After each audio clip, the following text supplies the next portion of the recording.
नमस्कार दोस्तों, स्वागत है आपका द न्यूज लॉन्चर के इस यूट्यूब मंच पर। दोस्तों, अब भारतीय जनता पार्टी क्या अपने सहयोगी दलों पर ही नजर रख रही है? और सहयोगी दलों पर नजर रखने की यह प्रक्रिया क्या सहयोगी दलों के शीर्ष नेताओं को नाराज कर रही है? स्वाभाविक है कि जिस पार्टी पर नजर रखी जाएगी उस पार्टी का आला कमान आरती तो नहीं उतारेगा, नाराज ही होगा। और जो आप देख रहे हैं कि किस प्रकार से एक चुनाव हार चुकी पार्टी के राज्यसभा सांसदों को तोड़ा जा रहा है, खुद में नहीं तो सहयोगी दल में मर्जर कराया जा रहा है। वो खेल आंध्र प्रदेश में वाईएसआर कांग्रेस के राज्यसभा सांसदों के साथ हो रहा है। लेकिन मामला जब आंध्र प्रदेश से आगे निकलकर सहयोगी दल की दूसरी बैसाखी वाले राज्य यानी बिहार तक पहुंचता है तो सबसे पहले नाम जिस अलायंस पार्टनर के टूटने का आता है वो नाम स्वाभाविक है कि 5 सांसदों वाली हम 5, टीवी पर सीरियल आपने देखा होगा एक जमाने में, वही हम 5 वाले 5 सांसदों वाली पार्टी चिराग पासवान की लोक जनशक्ति पार्टी रामविलास के सांसदों पर आता है। आखिर कारण क्या है कि चिराग पासवान की भारतीय जनता पार्टी से दूरियां बढ़ गई है। जब बिहार में नीतीश कुमार की पार्टी को छोटा करना था पिछले विधानसभा चुनाव में, तब तो चिराग पासवान नरेंद्र मोदी के हनुमान हुआ करते थे।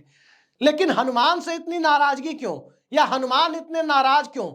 और ये हनुमान भारतीय जनता पार्टी के स्वघोषित हनुमान चिराग पासवान क्या भारतीय जनता पार्टी की ही लंका लगाने पर लग गए हैं?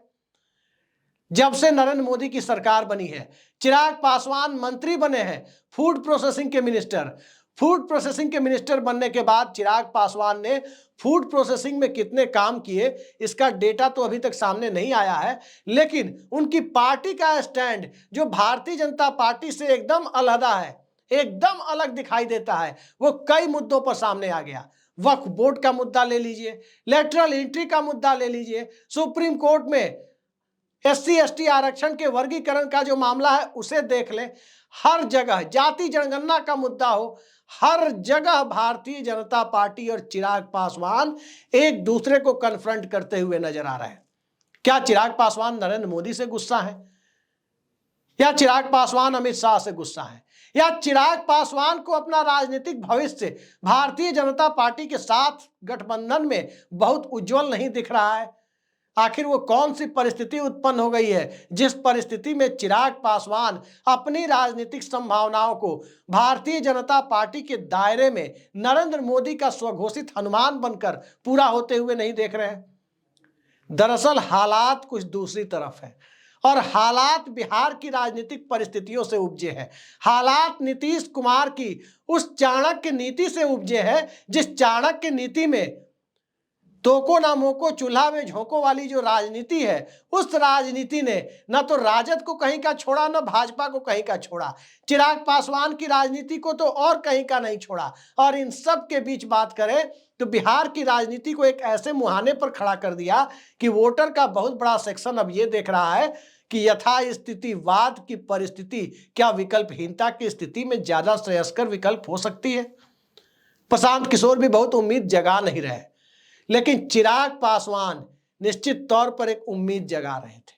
और उम्मीद वो तब जगा रहे थे जब चिराग पासवान किसी मॉडल का हिस्सा नहीं बने थे, किसी पॉलिटिकल कॉन्स्पिरेसी का हिस्सा नहीं बने थे, और उस पॉलिटिकल कॉन्स्पिरेसी में खुद जीतने की बजाय किसी दूसरे को हराने के लिए किसी तीसरे का मोहरा जब तक चिराग पासवान नहीं बने थे। यानी 2020 के विधानसभा चुनाव के पहले की परिस्थितियों को देखें तो चिराग पासवान में बिहार एक संभावना देख रहा था।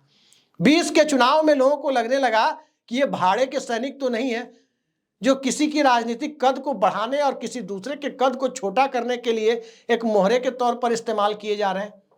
आज की तारीख में तेजस्वी यादव की सक्रियता को लेकर सवाल उठ सकते हैं कि तेजस्वी यादव अपने चाचा के प्रति सॉफ्ट हो जाते हैं। तेजस्वी यादव की राजनीतिक भूमिका, राजनीति करने के तौर तरीके पर आप सवाल उठा सकते हैं, लेकिन तेजस्वी यादव का इस देश में भारतीय जनता पार्टी के खिलाफ जो पॉलिटिकल लाइन है, जो राजनीतिक लाइन है, जो एजेंडा है, और जिस एजेंडे के साथ चाहे वो सुस्त रहकर राजनीति करें या चुस्त रहकर राजनीति करें, दोनों ही परिस्थितियों में उनके कमिटमेंट और उनके पॉलिटिकल लाइन पर आप सवाल नहीं उठा सकते। कोई नहीं उठा सकता कि सांप्रदायिक ताकतों के खिलाफ राष्ट्रीय जनता दल का जो एजेंडा है उससे इधर उधर होने का सवाल तेजस्वी यादव, जो बिहार में चिराग पासवान की तरह ही एक युवा नेता है, उनके उस कमिटमेंट पर सवाल नहीं खड़ा किया जा सकता। प्रशांत किशोर को कई लोग सवाल खड़ा कर सकते हैं कि पता नहीं किसी के कथित एजेंट तो नहीं है, लेकिन चिराग पासवान जब एक बार ठप्पा लग गया कि ये नरेंद्र मोदी के हनुमान हैं, एक बार ठप्पा लग गया कि उन नरेंद्र मोदी के हनुमान हैं जिन नरेंद्र मोदी के गुजरात के मुख्यमंत्री रहते हुए 2002 में जिस प्रकार का विभत्स सांप्रदायिक खेल हुआ था, जिसकी जितनी भी निंदा की जाए, किसी भी सत्ताधीश के लिए वो घटना एक काले धब्बे की तरह होती है।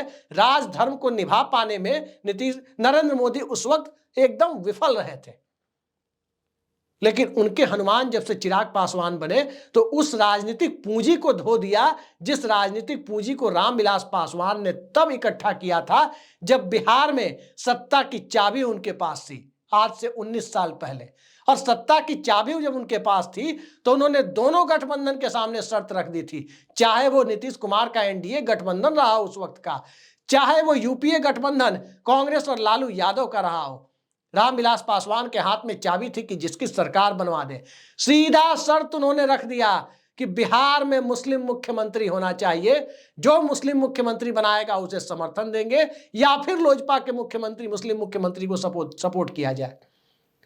तो एक धर्मनिरपेक्षता की छवि, एक अलग पॉलिटिकल लाइन, हो सकता है कि धर्म के आधार पर मुख्यमंत्री बनाने की बात से बहुत सारे लोग रामविलास पासवान से असहमत रहे हों, लेकिन उनकी पॉलिटिकल लाइन जो थी वो आज के चिराग पासवान की पॉलिटिकल लाइन से एकदम जुदा थी। और उस पॉलिटिकल लाइन ने रामविलास पासवान को एक राजनीतिक पूंजी प्रदान की थी। उस राजनीतिक पूंजी से चिराग पासवान काफी दूर हो गए।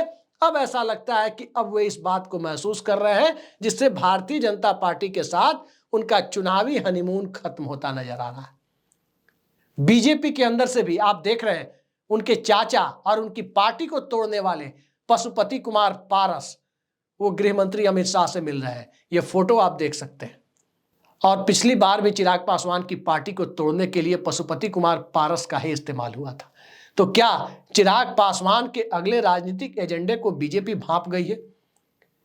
दरअसल चिराग पासवान के सामने कई सारी ऐसी परिस्थितियां हैं जिसमें वो खुद को ये देख पा रहे हैं कि बीजेपी के साथ रहे तो राजनीतिक संभावनाओं का द्वार जो चिराग मॉडल के बाद वैसे ही आधा खत्म हो चुका था, अब बचा खुचा जो आधा है कहीं वो भी खत्म ना हो जाए। नरेंद्र मोदी का हनुमान बताकर खुद को अल्पसंख्यक वोटरों से चिराग पासवान ने इस तरह दूर किया कि उसके बाद अगर चिराग पासवान अब अलग भी होते हैं तो प्रशांत किशोर की तरह ही लोग उन्हें भी देखेंगे कि कहीं ऐसा तो नहीं कि इस बार फिर ये हनुमान की भूमिका निभा रहे हैं। दूसरी बात, इस देश की दलित राजनीति में एक शून्य उभर रहा है। बहुजन समाज पार्टी अब आने वाले वक्त में मायावती के बाद ये करीब करीब तय है कि 2 साल 4 साल 5 साल बाद वो आकाश आनंद के पास ही जाएगी। चंद्रशेखर रावण बहुत तेजी से अपना पैर पसार रहे हैं। कांग्रेस पार्टी भी दलित वोटर्स के बीच पहली पसंद के रूप में देश के कई हिस्सों में आगे आ रही है। बिहार भी उनमें से अछूता नहीं है। महादलित पॉलिटिक्स और महादलित पॉलिटिक्स के सहारे नीतीश कुमार चिराग पासवान की राजनीति को पहले ही काफी मार्जिनलाइज कर चुके हैं। और उस परिस्थिति में जब मुसलमान चिराग पासवान से न जुड़े, दलित मुस्लिम समीकरण जो एक बड़ा ही यूनिक पॉलिटिकल इक्वेशन माना जाता है किसी भी दलित पार्टी को, किसी भी दलित नेतृत्व को खड़ा करने के लिए, उससे चिराग पासवान खुद को भाजपा के साथ लाकर वंचित कर चुके हैं। तो एक वहां से चिराग पासवान को राजनीतिक घाटा, दूसरा दलित महादलित की राजनीति से घाटा, तीसरा आने वाले वक्त में जब राष्ट्रीय स्तर पर दलित नेतृत्व के बीच एक होड़ मचनी है और चिराग पासवान की छवि निश्चित तौर पर, चाहे वो आकाश आनंद की छवि हो, चाहे वो चंद्रशेखर रावण की छवि हो, इन सब की तुलना में आप कह सकते हैं वो दोनों संघर्ष कर रहे हैं। खासकर चंद्रशेखर रावण के संघर्ष का कोई दूसरा मिसाल नहीं मिल सकता। आकाश आनंद भी सत्ता से दूर रहकर अपनी राजनीति कर रहे हैं, जिस वजह से अपनी पार्टी में भी पिछली बार ये देखने को मिला कि अचानक उन्हें जो जिम्मेदारी दी गई थी उसे वापस ले लिया गया। लेकिन आज की परिस्थिति में चिराग पासवान कम से कम इन दोनों दलित नेताओं से ज्यादा सौम्य, सभ्य एक ऐसी छवि वाले नेता जरूर है जिनकी समाज के दूसरे वर्गों में भी स्वीकार्यता है, लेकिन उस स्वीकार्यता का राजनीतिक मतलब तभी सामने आता है जब चिराग पासवान अपने समाज के वोटर्स के साथ साथ अल्पसंख्यक वर्ग के बीच भी, उनके दिलों में भी अपनी जगह बनाते हुए नजर आए। वक्फ बोर्ड का मामला एक मामला है जिससे वो साफ दिखाई दे रहा है कि चिराग पासवान को ने उस पर एक कोशिश की है, लेकिन नरेंद्र मोदी के कैबिनेट का हिस्सा बनना, नरेंद्र मोदी के साथ रहने के बाद जब इस देश के या बिहार के मुसलमान खास तौर पर नीतीश कुमार पर पूरी तरह भरोसा करने के लिए तैयार नहीं है, जबकि अटल बिहारी वाजपेयी और लाल कृष्ण आडवाणी के साथ रहने के बावजूद 2005 और 10 के विधानसभा चुनाव में दिखा कि किस तरह से बिहार के अल्पसंख्यकों ने, खासकर मुसलमानों ने एक तरफा, करीब करीब एक तरफा नीतीश कुमार के लिए वोट किया, जिससे मुख्य विपक्षी दल का दर्जा तक राजद को नहीं मिल पाया था। तो उस वक्त के नीतीश कुमार और नरेंद्र मोदी का साथ देने वाले नीतीश कुमार, जमीन आसमान का फर्क जनाधार में भी पैदा हुआ, इमेज में भी पैदा हुआ। चिराग पासवान 2-4 कदम आगे निकल गए, वो तो नरेंद्र मोदी का हनुमान तक बताने लगे, और जब हनुमान बताने लगे तो हनुमान बताकर अपनी चुनावी संभावनाओं को जीवित नहीं कर रहे थे, बल्कि एक दूसरी पार्टी यानी जनता दल यूनाइटेड की चुनावी संभावनाओं को सैबोटाज कर रहे थे। तो उस तरह से जो छवि उनकी बनी हुई है, आज नरेंद्र मोदी की कैबिनेट का हिस्सा बनकर चिराग पासवान के सामने एक ऐसी परिस्थिति जरूर दिख रही है जिसमें जनता के बीच ये छवि बनती जा रही है कि ये संघर्ष करने वाले नेता नहीं है, इनको किसी तरह लोकसभा की सीट चाहिए ताकि ये दिल्ली में जिस गठबंधन की सरकार बन रही हो उसके साथ जुड़ करके इनका मंत्री पद और सरकारी बंगला, लुटियन जोन का बंगला इनका सुरक्षित हो सके। ये छवि इस देश में किसी भी दलित राजनेता के लिए बेहद ही खतरनाक राजनीतिक छवि होती है, क्योंकि उसके बाद राजनीतिक अवसान का ही एकमात्र रास्ता दिखाई देता है। जीतन राम मांझी को आप देख सकते हैं, जीतन राम मांझी को बहुत बड़ा प्लेटफॉर्म नीतीश कुमार ने दिया था, क्या हुआ? ठीक इसी तरह से दूसरे राज्यों के दलित नेताओं को देखें।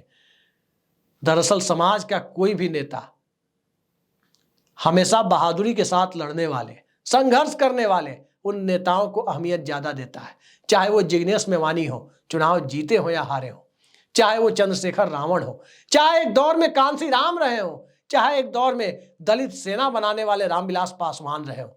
रामविलास पासवान की राजनीति कहां से मार्जिनलाइज हुई, कहां से कमजोर पड़ी? जहां से रामविलास पासवान ने मंत्री पद को ही, केंद्र में मंत्री पद को ही अपना सबसे बड़ा राजनीतिक उद्देश्य बना लिया। जब तक वो जनता दल के फोल्ड में थे, एक बड़ी पार्टी के, यहां तक कि पार्टी के नहीं बल्कि लोकसभा में वो सदन के नेता थे, क्योंकि उस वक्त प्रधानमंत्री राज्यसभा से आते थे संयुक्त मोर्चा के समय में। वहां से रामविलास पासवान ने कैसे उसके बाद कभी अटल बिहारी वाजपेयी की सरकार हो उसमें मंत्री, कभी मनमोहन सिंह की सरकार हो उसमें मंत्री, कभी नरेंद्र मोदी की सरकार हो उसमें भी मंत्री। ये जो छवि उनकी बनी, मौसम वैज्ञानिक का जो टैग उन पर चस्पा हुआ, एक दलित नेता के रूप में रामविलास पासवान की जो पहचान थी, उस पहचान को काफी हद तक कमजोर करने का काम किया। चिराग पासवान, रामविलास पासवान में ही फर्क है। रामविलास पासवान के ऊपर जब ये छवि चस्पा हुई, तब तक रामविलास पासवान 55-60 साल की उम्र पूरी कर चुके थे, 5-6 बार लोकसभा और 1-2 बार मंत्री बन चुके थे। लेकिन चिराग पासवान पर राजनीतिक जीवन की शुरुआत के दौर में ही इस तरह की छवि चस्पा हुई तो दलित समाज आगे उन्हें गंभीरता से लेगा, इस बात की गुंजाइश कम बचती है, क्योंकि आने वाले वक्त में दलित राजनीति में जो शून्य पैदा हो रहा है, जो नए राजनेताओं की संभावना दिख रही है, उसमें एक पायदान पहले ही पा चुके, लगातार 3 बार संसद पहुंच चुके चिराग पासवान आगे उस मोमेंटम को बनाए रखेंगे या सिर्फ सांसद ही बनते रहेंगे, इस गठबंधन उस गठबंधन जहां भी जिसकी सरकार हो, फिलहाल तो अभी 3 बार से एक ही गठबंधन से बन रहे हैं, तो इन दोनों के बीच चिराग पासवान को चुनाव करना है। राजनीति हमेशा संघर्ष करने वाले की है। चिराग पासवान ने संभवतः इस बात को कुछ हद तक समझ लिया है, जिसे भारतीय जनता पार्टी भी अब रीड कर रही है, अब समझ रही है, तभी जाकर उनकी पार्टी को निशाने पर लेने का खेल कथित तौर पर शुरू हो गया है। अंदर खाने क्या चल रहा है, इसको समझने के लिए 2 बातों पर ध्यान रखना होगा। पहली बात कि चिराग पासवान की पार्टी में चिराग पासवान के अलावा जो बाकी 4 लोग सांसद हैं वो कितने ऑर्गेनिक पॉलिटिशियन है, खांटी पॉलिटिशियन है। वो पॉलिटिशियन है या किसी के रिश्तेदार, किसी के बेटा बेटी पत्नी है, या कोई व्यवसायी है। ये सारी चीजें ये बताती है कि चिराग पासवान ने अपनी पार्टी में कितने खांटी पॉलिटिशियन को जगह दी है। राजनीति बिना पॉलिटिशियन के नहीं होती। आप चिराग पासवान के इर्द गिर्द के लोगों को देखें, उनकी पार्टी के सांसदों को देखें, किसी के बेटा, किसी की बेटी, किसी की पत्नी, किसी के बहनोई की कोई व्यवसायी, यही दिखाई देंगे आपको। अब जरा दूसरी पार्टियों को देखें आप। लालू यादव एक परिवार की पार्टी लोग कहते हैं, पार्टी में देखें कौन दिखते हैं। मनोज झा अपनी पहचान है, जगदानंद सिंह अपनी पहचान है, सुरेंद्र यादव अपनी पहचान है, शिवानंद तिवारी अपनी पहचान है। मतलब राजद के जिन नेताओं को आप जानते हैं, बिहार या बिहार के बाहर के हमारे दर्शक, वो खांटी पॉलिटिशियन है। लोजपा में ऐसे लोग नहीं है। नीतीश कुमार के आसपास के लोगों को देखें, आप जिन्हें भी देखें वो खांटी पॉलिटिशियन मिलेंगे। आरोप जो भी हो, कोई प्रो भाजपा हो, कोई प्रो आरजेडी हो, कोई प्रो सेकुलर राजनीति वाला हो, कोई प्रो कम्युनल पॉलिटिक्स वाला हो, लेकिन पॉलिटिशियन तो हैं, इस बात पर कोई सवाल नहीं उठा सकता। तो चिराग पासवान ने कई सारी जगहों पर अपने लिए, अपनी अपॉर्चुनिटी को, अपने अवसर को खुद अपनी राजनीति के माध्यम से जो कम किया, और अब संभवतः उसे भरने के लिए आगे बढ़ने की कोशिश कर रहे हैं। और इस आगे बढ़ने की कोशिश में भारतीय जनता पार्टी के साथ उनका नाता यदि टूट भी जाए भविष्य में, कोई आश्चर्य नहीं होना चाहिए। क्या बीजेपी उस मामले को समझ गई है, जिस वजह से चिराग पासवान को मार्जिनलाइज करने के लिए एक बार फिर उनके चाचा, लगभग राजनीति में रिटायरमेंट मोड में पहुंच चुके पशुपति कुमार पारस को फिर से एक्टिव करके फिर से चिराग मॉडल को चिराग पासवान की पार्टी पर ही अपनाने की कोशिश हो रही है। खेल दरअसल दूसरे किस्म का है। नेता को उभरने मत दो, नेता को परजीवी बनाकर रखो, नेता अपने अलायंस का हिस्सा बना रहे, ये कोशिश अंतिम समय तक, संभव हो तो सीबीआई ईडी के माध्यम से, संभव हो तो पार्टी तोड़कर, संभव हो तो किसी तीसरे माध्यम से, संभव हो तो पैरेलल नेतृत्व खड़ा कर, संभव हो तो कोई और तरह का पॉलिटिकल खेल खेलते हुए, मतलब किसी भी तरह से कोई छोड़ के जाए नहीं, इस गुंजाइश में यह खेल खेला जा रहा है। और भारत तो ऐसी राजनीति के दौर में प्रवेश कर चुका है जहां गठबंधन सहयोगी जोड़ने के लिए भारत रत्न के सम्मान तक की सौदेबाजी कर ली जाती है। तो मंत्री पद तो बहुत छोटी सी सौदेबाजी है। आगे आगे देखने जाइए होता क्या है। लेकिन जो भी होगा, चिराग पासवान की राजनीतिक गतिविधियां और उनके एक्शन से उनके पॉलिटिकल फ्यूचर पर, राजनीतिक भविष्य पर और एक उभरते हुए नेता की छवि को, क्या वो नेता खुद उभारना चाहते हैं या नहीं उभारना चाहते, इन सब पर काफी कुछ निर्भर करेगा। और इसका जवाब भी बहुत जल्द आपको मिल जाएगा कि चिराग पासवान करने क्या वाले हैं। आज के लिए इतना ही। नमस्कार।